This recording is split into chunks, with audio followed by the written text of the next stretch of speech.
Welcome to Match Me Abroad, Season 1, Episode 7, Did You Think You'd Get a Prince? Love the show. No, I was hoping for a toad. Love the show. Why are you saying so tall? Ugh.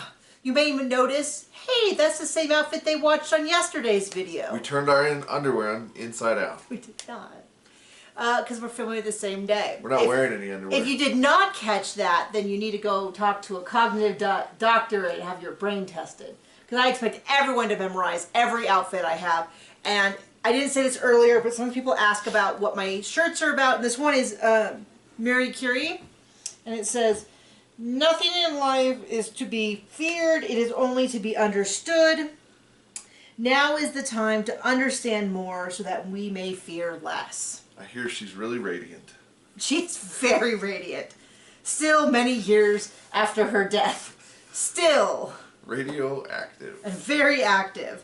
I'm enjoying the show. I mean, we very rarely say that, but of the shows in the week that we watch... Well, at least one of us does. Don't listen to him, because he's like, good for him! Good for them! Like all the time. One couple. Okay. So we meet someone new, Michelle. She is open-minded and liberal. She's a feminist from North Carolina. She's going to Prague. Her father passed away a few years ago, but she believes that he would want her to go on and find love. She seems like a dynamic, interesting person. Very forthright. She has been burned by American men, so she's going to try another country. Now, that's sort of where you lose me, because... I mean, maybe it's possible that all the men in the U.S. are terrible, but usually it's kind of like dating is lousy until it's good. I know, I'm just kidding.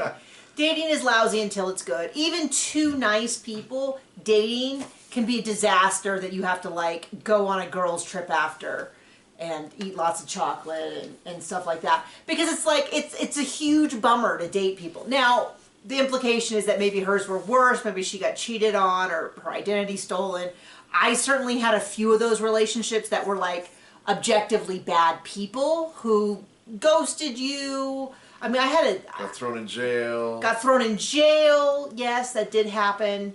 Wanted you to be their baby mama on the first date. I had a lot of that. I mean, toward the end, so the older I got, the weirder the dates got. Now, I did date some very nice people that we were just like, no, one or both of us was like, this isn't, you know, we want really different things in life. Especially as I got older, more and more guys were like, I really want a stay-at-home wife who just wants that to be her solo profession. And you got that. And I love being a mom, but I've always wanted to have other stuff as part of it. And a lot of them, especially for a while, right there before John, it was getting a little dire with like guys who just wanted a trophy wife / stay-at-home mom. Like they wanted, there was like already an expectation in the talks, like, well, how often do you work out? Or is that something you're committed to after you get married and have kids? You know, do you put on a full face of makeup every day? Do you do your hair every day? And it was like, no. Red flags galore. I mean, that may not be a red flag for a lot of people. That may be like, I would love to do that. And if you love to do that, marry a man who loves for you to do that. I just knew that I've never worn a full face of makeup. I don't think I've ever used up a container of foundation in my life. And I probably only owned 3 over the course of my lifetime. Every couple years I would get like a new one. And this time I'm going to wear it. And I would occasionally wear it. I don't think I was expert. I mean, maybe if I was better at applying makeup, I would wear more makeup. But I wear eyeliner, mascara, shadow, and lipstick. And that's it. Me too. I don't even know if I have anything more. I can't think of the last time I wore blush. I probably should. I get a bunch of comments that are like, finally, it explains it. Now we know why you look so terrible. She floats the idea that maybe she'll move overseas. They're like, well, what happens if you fall in love? Maybe I'll move overseas. And then she talks to Katerina because she's going to be going to Prague. And and Katerina says, "Are you ready to fully surrender to a man?" And we both made like a weird noise. And I think we talked about this. Hopefully something's lost in translation, because is that not a weird way to put ask anything? Like, that's weird, right? Right? I mean, maybe she meant like, are you ready to take on the things? Because when you're in a relationship, there is a lot of compromise. And there is a lot more, like, we do the thing of like, oh, let me check with my spouse. Not because I need their permission, but because things like, we have a child, so someone's got to take care of the child. So I can't just say, sure. I mean, a lot of times I'll say, yes, let me just double check with John, because every time I don't, it's like he's taking his mom to get her fingerprints done while I am supposed to go to the dentist and we were going to get our lab test done. Totally hypothetical situation that is not at all happening tomorrow. But even before that, we had dogs. So it was kind of like, well, I need to check to make sure someone's home to take care of the dogs, not the dogs out and feed them and stuff. So maybe that was the intention, but I don't know if I want to use the word surrender, because it's already, and she even said it, she's like, I don't know if I like that word surrender, because it sounds a little antagonistic. And I was like, yeah, that's the word you use in war. So I don't like that, but like we said, maybe this is not her first language. So there's that. But it was a little bizarre way to be introduced to the concept of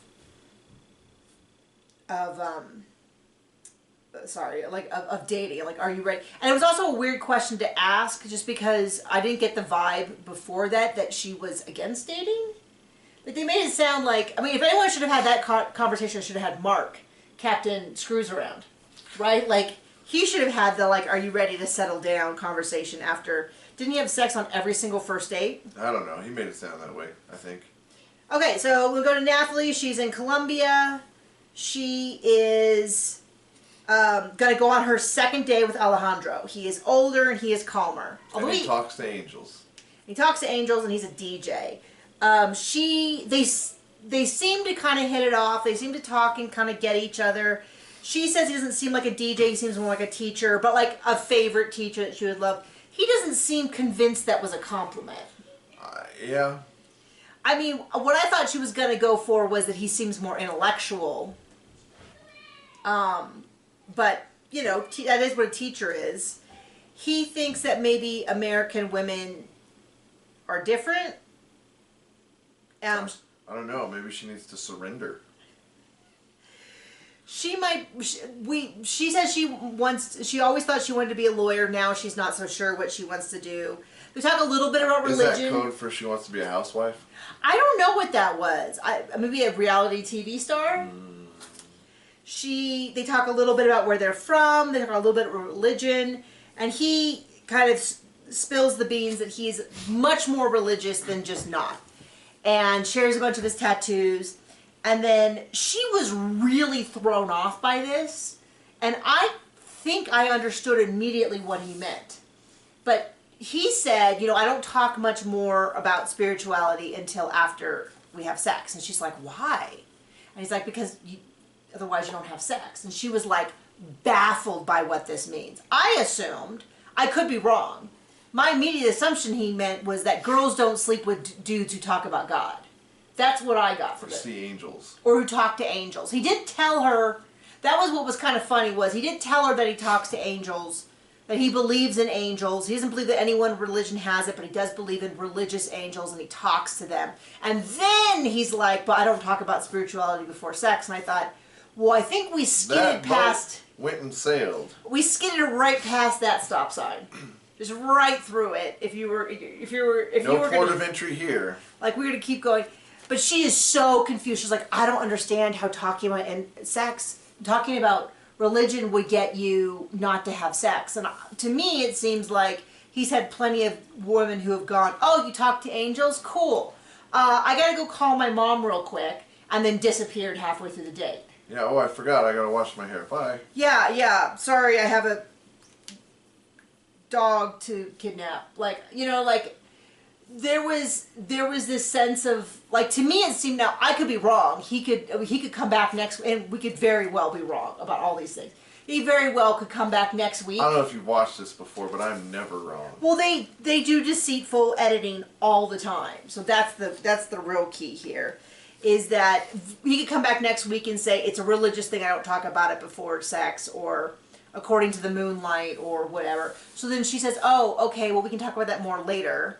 And then he's like, does that mean what I think that means? Because it kind of sounded like she said, like, you know. Let's go bang.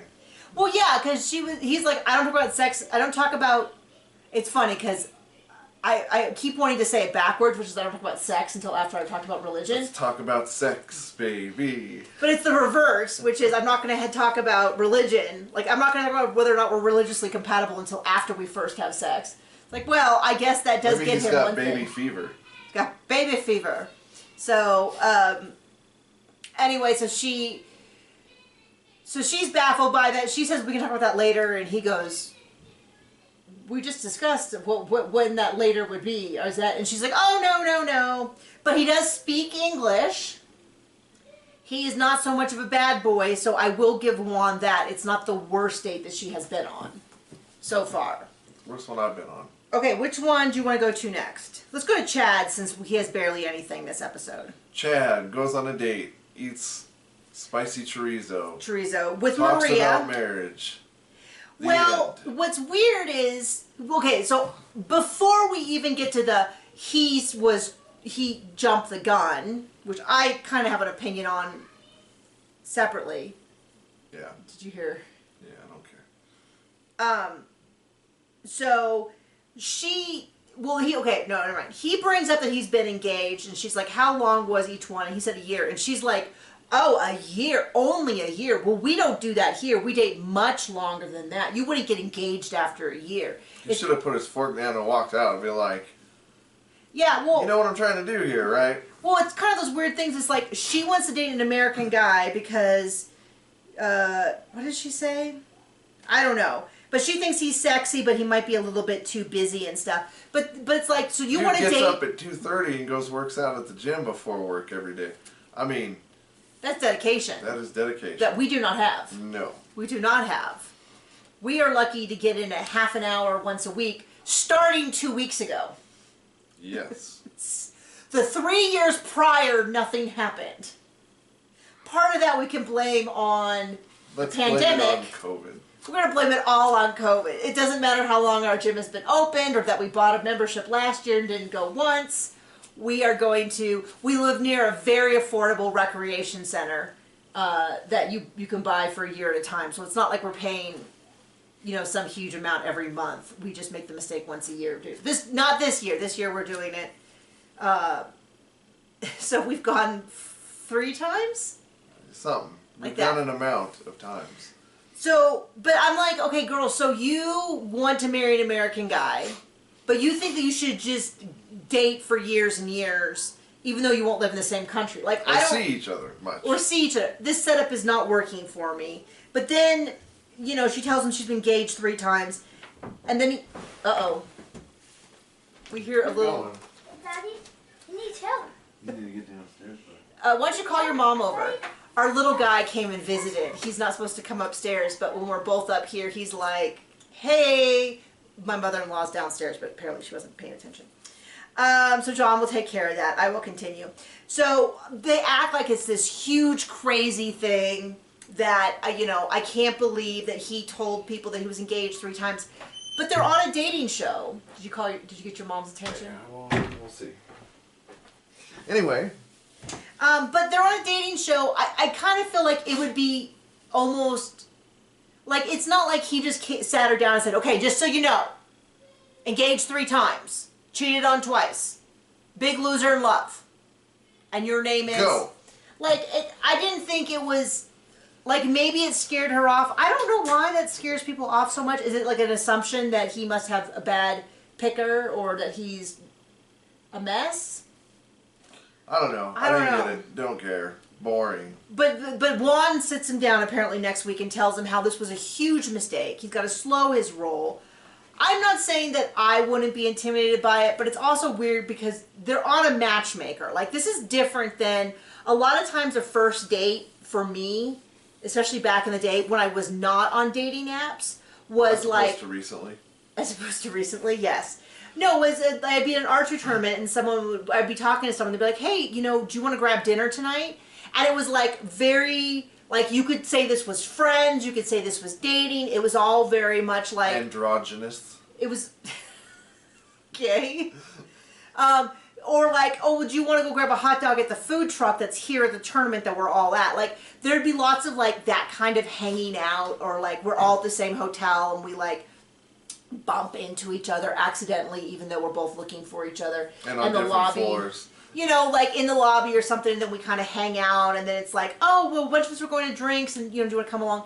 Like, I did a lot of that kind of dating when I was younger, and that would have been weird, maybe to bring up right away. But he has flown to another country to work with a matchmaker. I kind of feel like... To have a woman surrender. This is your new thing, isn't it? Just a So bizarre. a little bit higher of a bar of, like, it doesn't surprise me that maybe he would bring up stuff about his dating past. That's all I'm saying. And for Juan to act like it was like he pulled, I was like waiting to see when he jumped the gun, and I thought it was going to be something like, come back to my room, would you be interested in moving to America in a month? Do you want to see my glow stick? You know, yeah, like any of these things. I'm not saying it wasn't a fast, but I also feel like Juan's jumping the gun a little. Which proves me right once again about everything. Because I don't like Juan. Okay. So then we're going to move on to Mark. He sits down with Nina. And the awkward family. And she says, first Nina says, oh, so tell me, are you, how did the date go? And he goes, well, you know, she liked you, thought she was really nice. And he's like, yes, she seems very nice, but she's still really young. I told you that before. This is my interpretation. I told you that before the first date. It is still true that she is young enough to be my daughter, and I wouldn't even be that young of a father. Like, we would have been a young father. So then that's 24. She was 24. He is 44. He said before the first date, he went on it. I mean, she seemed really nice, but I totally get that that's too young. And that would feel a little predatory for him. So this next date is very mature. Much, much, much older. She is 25. And he's very much like, okay, that is also really young. And she's like, well, she has her own business. But she owns her own business. Which is a plus. Do we know what it is? No, we do not know what it is. So it might be an MLM. We don't know. I mean, it doesn't... No clue. We don't know that she's making money at it either. I had a business at that age that was not making money. Was it an MLM? It was not an MLM. It was an archery business, archery instruction. It did eventually make money, but it was one of those things where it was like, that doesn't mean, you know... Anyway. Her name is Huda, and she tells him, you need to dress to impress, like dress up a little because you're going to meet her and her family. First thing the gal says, with the very first interview was, he sees a picture of her, she's very attractive, and he says, wow, she wants to go out with me? And Nina goes, yeah, absolutely, absolutely she does. Her first interview, she goes, he's old, he's so much older, I had no idea he was that old. I'm not interested in a man that old. I prefer younger guys who like dress in athletic clothes. It's like, wow, Nina really set him up. Really missed that one. Just really a swing and a miss. He gets there and then waits like 30 minutes. Yeah, and... He's greeted nicely, the family seems nice. They seem to do the best they can until the brother called him old. And it's like, did we go back to the last show where there's the person who doesn't speak because he doesn't hear and uses sign language? Because it's just... It's just, nope, you know, at one point John goes... That's it. John goes, did you mute it by accident? Because it's so quiet after he walks in. There's like not even like the creaking of floor steps. So silent. They have awkward chitty chat. Everyone is very polite. This is not a ding on the family. This is 100% the matchmaker. Why she set him up with someone else that he could be a young teen father for. She's not, right off the bat, she does not seem interested. I have no, and this is my thing, if you are not even going to go into the date with an open mind, like, just cut it right there. Like, you are of no use to me if you are not even going to try on a date. I mean, and how much is Mark paying for all this stuff? Probably... Nothing. So far, it seems like way too much. Yeah, even if he paid nothing, it was too much. So they go... He did not pay nothing. You think that he actually paid them? I think this is all TLC setup. Well, I mean, maybe. But... This is how I picture this show. Because I've seen a lot of comments about, like, well, why did they go to Morocco? Why did they go to Colombia? What is this? I'm telling you how I think it went. There was an ad in one of these casting journals. We are looking for dynamic, exciting matchmakers in exotic locales for a new, exciting TV show where we will take Americans who've gotten sick of dating in their own country abroad to try to to date men and women in other countries. We are looking for matchmakers to connect them with their future loves. Sign up today for our new show, Match Me Abroad. I can also take up ads and lie.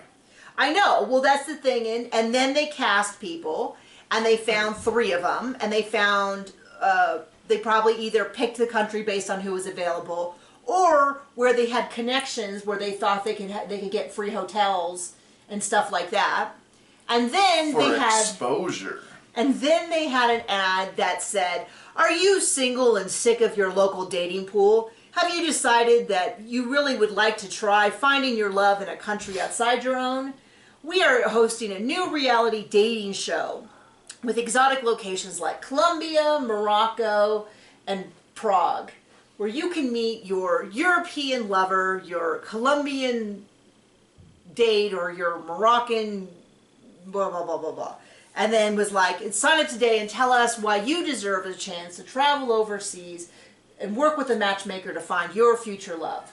I doubt anyone was actually paying. I think a lot of this was, and I'm guessing a lot of this, like, I picked out the matchmaker, was about, they're like, well, here you go. If you worked with one of these 3, would you? And then eventually they're like, okay, well, too many people want Colombia. Can we sell you on Morocco?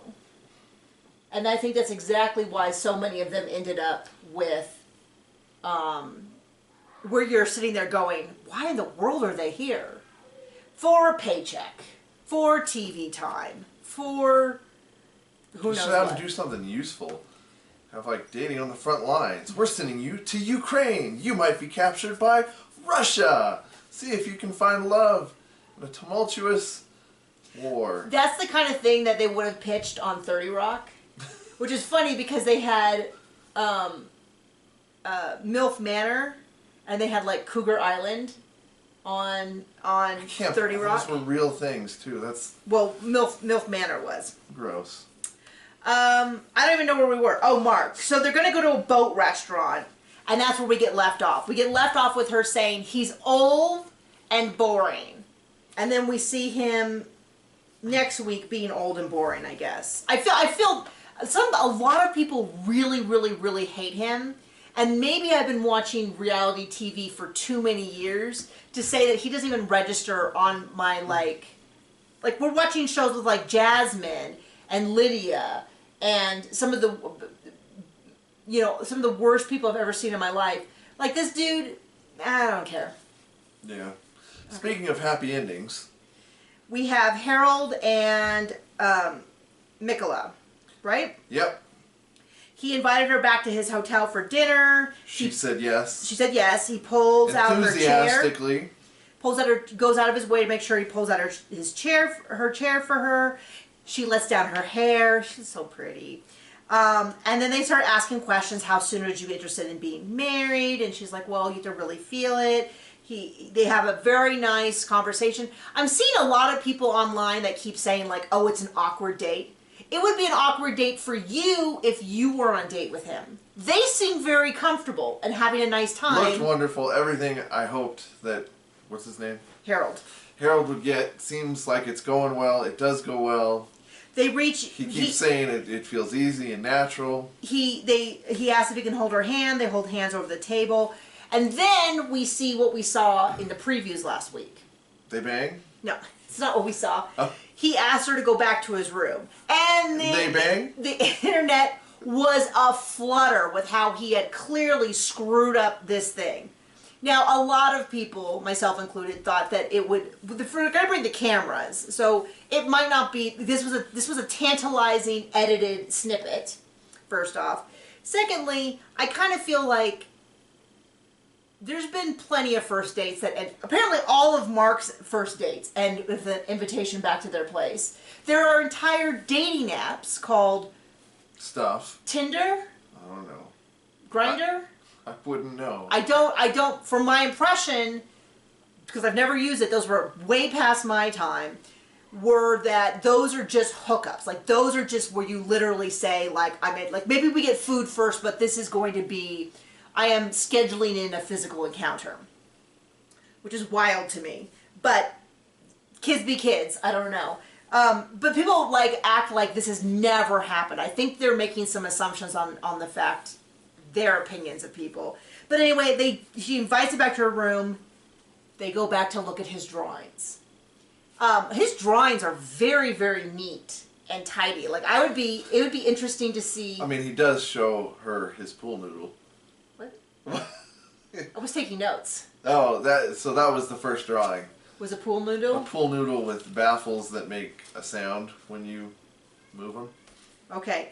That makes more sense because you said that and I looked up and it was a different thing and I was like, that makes sense. But I was trying to take notes. You're so studious. I took a lot of notes. I work hard. I'm glad you put so much effort into things that really matter. That's so true. I remember. I once told her, she came to me and she's like, I'm just so exhausted all the time. I was like, and it's my fault that you take all of your hobbies and turn them into jobs that don't pay you? Yeah, that's exactly the story I was going to tell. That was about this. I was like, I'm so tired. I have so many shows to recap. And you're like, that's not my fault. Just have a hobby where you don't turn it into a business. Like, I was just hanging all day for 12 hours. I was doing stuff that will pay somebody. Not anymore. And then they swap pictures. She's asked to see his family. He shows her pictures of his family. She shows him a picture of her Star Trek outfit, and she is adorable. And then they kiss, and it's adorable. And then he says how much he likes it and all that. And then he asks her, he said he would like to see her again, and she says that she would like that. And he walks her outside and gives her a big hug, and she leaves. And it seems wonderful. Hops in joy, which, good for him. I'm Yeah. glad it's working out. There you go. It was a very, very pleasant episode. So maybe Nina's not completely the devil. Nope, that is not Nina. Okay. Whoever is his matchmaker. What is his matchmaker's name, John? Juan. Nope. This is the 7th episode. I've said her name a dozen times this recap. Nina. No. Where is Nina? I don't care. Nina is in the country of Morocco. Mordor. Juan is in Colombia. And in Prague we have Katerina. Oh man, I was never going to get that. I don't know how we can do this and you still just, it's like Teflon on your brain and you're like, nope, just get out of here. Apparently, you're not the one who should be taking notes. Next week, John will be taking notes Oh, and he'll just say, the heck I will. all work and no play makes John a dull boy. I hate this. Reality TV is the worst. So that's it. Thank you for joining us, and we will see you next week. Tell your friends about Me Abroad because I think it is a great show. Bye.